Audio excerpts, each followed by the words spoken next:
Hey guys, what's going on? I'm doing the weekly Jeff Bishop Bullseye trades, and for you guys that are in the service, you've probably noticed that it's been quite varied recently, and this week's no different.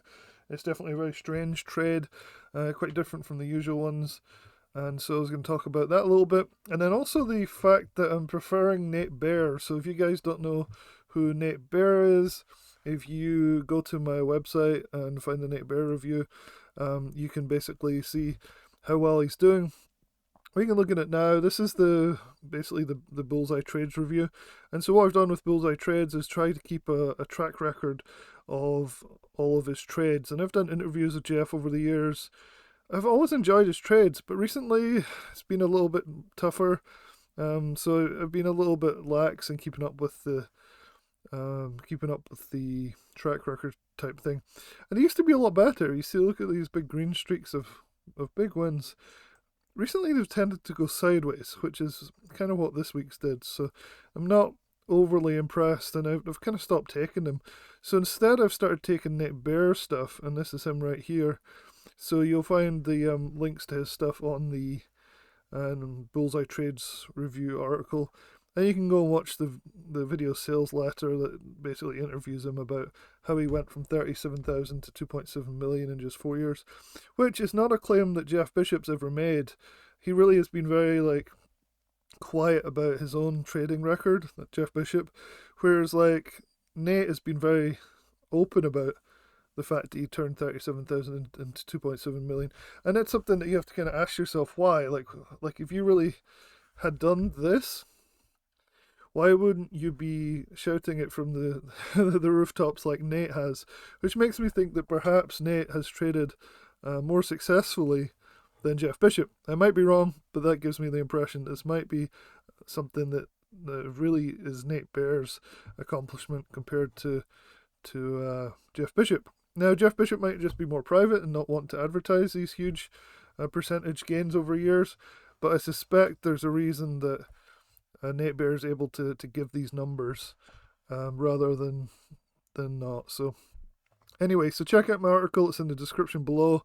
This is everything about Jeff Bishop's Bullseye trades. Let's go to the reviews down here. So I review a lot of different stuff. Recently I've been doing Tim Sykes stuff. I recently joined Nate Bear's Daily Profits Live. That looks pretty good so far. Definitely going to learn some stuff from that. And the actual review for the Nate Bear's Profit Surge Trader is going to be, let me see, it's actually probably in here. Nate Bear Review. If you search Nate Bear Review, you'll basically find me on YouTube talking about all this stuff on the channel. That's basically the main thing. All these other guys don't actually, at least as far as I know, aren't actual. They're not members. They're just kind of marketers that are trying to cash in on it and get ad revenue and stuff from it. As far as I know, I'm the only one that actually takes all the trades and then posts about them. And you can see that from my real results and all my different YouTube Nate Bear stuff. So my actual article's pretty far down here. I'm trying to find it, which is kind of sad because it's really the only legitimate one. Here we go. This is my article right here. You don't need to find it like this. I'll leave a link in the description so you can go straight to the article. It has at the top here a link to buy the Nate Bear Profit Surge Trader. The reason that I'm comparing the two here is that both Jeff Bishop's Bullseye Trades and Nate Bear's Profit Surge Trader, they both are basically sent out on a Monday. So it's nice to have a fixed time. So Jeff sends them out pre-market. Nate Bear actually waits till noon, which I think is smarter, just because it gives the markets time to kind of settle, and he looks for a swing trade. And they're both swing trading services. The advantages to Nate Bear stuff, though, is, well, first of all, they tend to work a lot more frequently than what I'm finding with Bullseye trades. But also the fact that they often give you more than one trade. So with Bullseye trades, you'll get one. And with Nate Bears, you'll often get one main trade that we trade over and over for the month, like every Monday. Because it's to do with profit surges after earnings. But you also sometimes get bonus trades. Almost always you'll get bonus trades. So you're really getting maybe two, maybe even three trades for the week instead of just one, which is what you get at the Bullseye. So I highly recommend checking it out. It's really cheap. It's like $179 for a year. Just go to this limited time deal and purchase it right here, and you'll get access to Nate Bear's service which is awesome. So it's basically one ticker, and usually the same ticker every week. It depends on what has had really good earnings, which is fantastic. So yeah, I think it's something definitely worth checking out. This is the article. I did an interview recently with Nate Bear. It's embedded on the page right here, so you can check it out. It's also under the lives tab on my YouTube channels, which you go and check as well. And you'll see that Nate is he's obviously like a down to earth normal guy. He's not a big ego guy like a lot of these people can be in this industry. Anyway, enough about Nate Bear stuff. Can't recommend it highly enough. It's amazing. In my opinion, it's definitely doing better, at least this year, from what I've seen, than Jeff Bishop's Bullseye trades. Let's get into this week's Bullseye trades, though. So, pre-market on the Tuesday, because we had a short week this week, we had this email come out, so kind of read this. CELH calls is your Bullseye pick of the week. This came out just after the market, or just before the market opened. He says it's going to be a bumpy week, folks, so buckle up. And of course it was, because basically after Wednesday, after the close NVDA, that really can move the market, which I find silly, but it does, was reporting earnings, which is definitely something that people were worried about. And as it turns out, it overproduced, and so maybe March will be NVDA in Nate Bear's Profit Surge Trader, we'll see. Anyway, Jeff basically says watch out for that. That being said, people always tend to get worked up around NVDA earnings, so he's given some information here which, if you're new to trading, or you might find this really helpful. You're like, oh, I didn't know that, this is kind of cool. So definitely useful part of the email here. And here he says, in fact, NVDA actually traded lower after both reports, only to ramp up again a few weeks later, as you can see in the chart below. So he's given some information about what could happen midweek, Wednesday after the close. Now this is relevant because he was entering the trade on the Tuesday morning, because we had a holiday on Monday. And so he's basically saying here, this is a big unknown this week. It could screw up the trade, like it could really destroy it right after we enter. And basically he's saying the Qs are also starting to trade back under the 20 moving average, which makes him pause to think about maybe he shouldn't even go long on anything at the moment whatsoever. So he says, but I still don't think I want to bet against the market, except IWM. Let's have a look at IWM after this, see what happened. But I do want to exercise caution and not get too heavy. No matter what, I think the strongest stocks will continue to be winners, and that is where I want to put my money. Okay, fair enough. So my absolute favourite stocks have been surging these last couple of weeks. It's easy to think this rally has gone too far. Yeah, I've seen so many people getting burned because they start shorting as soon as the market rallies. And it just keeps going up and up and up until they stop out and they're like, oh, that's just not so good. So in his live session, I'll lay out the reasons why I think this stock still has plenty of room to run. I used to go religiously to these live sessions that he runs. Nate Bear in Profit Surge Trader also runs live sessions. He does them at noon, and I think the Bullseye does it at 11, both on Mondays usually. So, kind of cool. You could go to both if you wanted to. So, these are always useful because I would say being able to ask these guys questions is really useful, especially with Nate Bear, because he actually answers them. And he says, my plan today is to buy some stock near, and the options I list below, somewhere near the target price. So he's going to buy stock and options. That initially is kind of strange. He doesn't usually buy stock.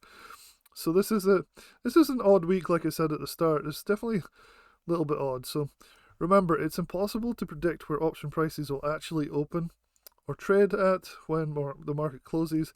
So I'm just giving this my best guess here.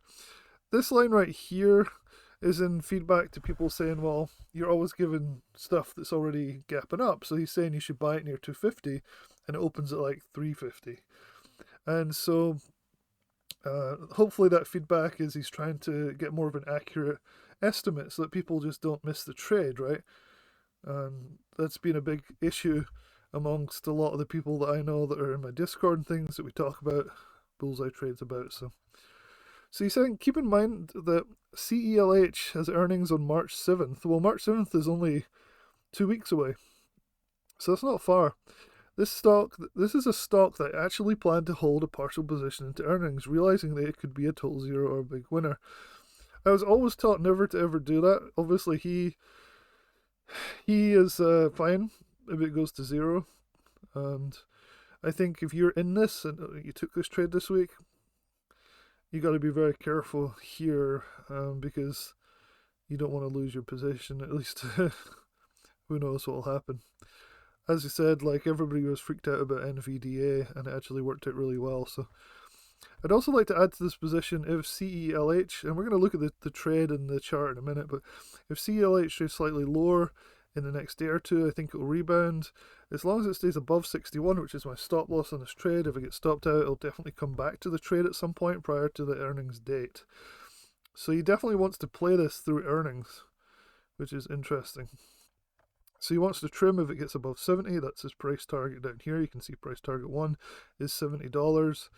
I've said this for a long time, but I think CELH is going to 100, and we'll see the company get bought at some point this year. Both are completely my speculation and not advice of any type. So that's like me just saying, oh, okay, I think Apple's going to 3,000 next year. I don't know. It's speculation. It seems strange to me. So anyway, that's his trade. I like how he highlights it in yellow. Let's see what actually happened this week. So first of all, let's look at the actual underlying chart here. I've conveniently put this on a scale where basically on the left here, you have the Monday, well the Tuesday, because the Monday was the holiday. And so, get rid of this. You can see as the day goes on, you get down to the Wednesday, then the Thursday, and then finally the Friday right here. Now you can mark each day, but it's pointless. We're on a 5-minute chart right here. So the market opens here, and if the options are in the right range, you could jump in, and then boom, this just goes straight down, all the way down until the close on Wednesday. Now look at this. This is 61, and on his, this is the stop. Now you've got to stop below 61. It's very difficult to see if we closed on the Wednesday below 61. So if we zoom in a little bit, let's try and see. Oops, didn't even draw that line. I should switch to the cursor thing here. So this stock was dying. I mean, this thing just went straight down from the start. It was really starting to go to the point where this is going to stop out. Very disappointing. Now, if we look right here, we closed just above 61. If you were brave, you could have entered around this area thinking we're closing above 61, knowing fine and well that if you ended up going down the next day, you would have a very minimal loss, hopefully. Now the good thing is, and the lucky thing is for people that did enter at that point, or even earlier, back on the Monday, which was, or the Tuesday, which was like here. The good thing is that NVDA did report good earnings, and it recovered this nicely back up to roughly the entry prices on the Tuesday around here. So it would be very difficult to get out of this with any profits. I mean, you can't really see how you could do that, because even up here you've lost a little from time decay. Maybe you didn't get a good fill here. So there's a chance you could have got a tiny profit out of this trade so far if you decided that you'd had enough and that was it. But then it's been going sideways at a lower price than the entry, or about the same price. So really we've gone sideways for 5 days. So if I zoom out here. So what I found interesting though is if you look carefully at the structure here, this is the stop loss. So we really were just flirting with the stop loss the whole time. And we never got up anywhere close to the $70.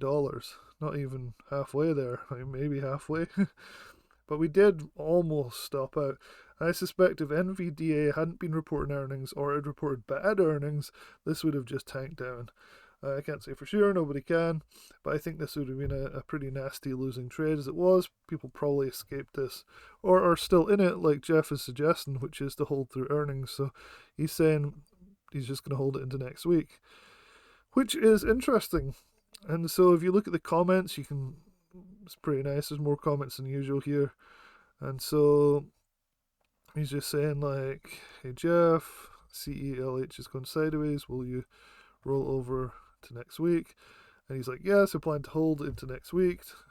So you guys can take this trade if you want. Normally we've closed this out, but trades take just a few hours to play out. Sometimes it takes a couple of weeks to hit a stop loss or a profit goal. So I guess like he's thinking of this longer term and holding through earnings. And so nobody is reporting profits, not surprisingly. So yeah. So that was the Bullseye trades for the week. Really underwhelming. Not that surprising because it was such a hard week.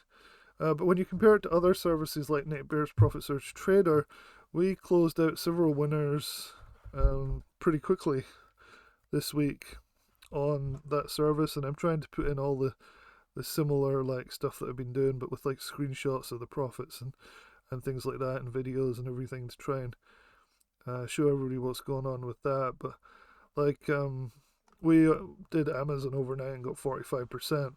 So I mean, how much better than the NetBear's trade than this, or overnight 45%, and there was a couple other winners in there as well. So I'm really starting to lean towards NetBear's Profit Surge Trader, so I'll make sure that I put a link to the full review that I've been showing you, and also a link to how you can buy it directly, because I think that'll be helpful. So if you've been looking at Jeff Bishop's Bullseye trades, I still recommend it.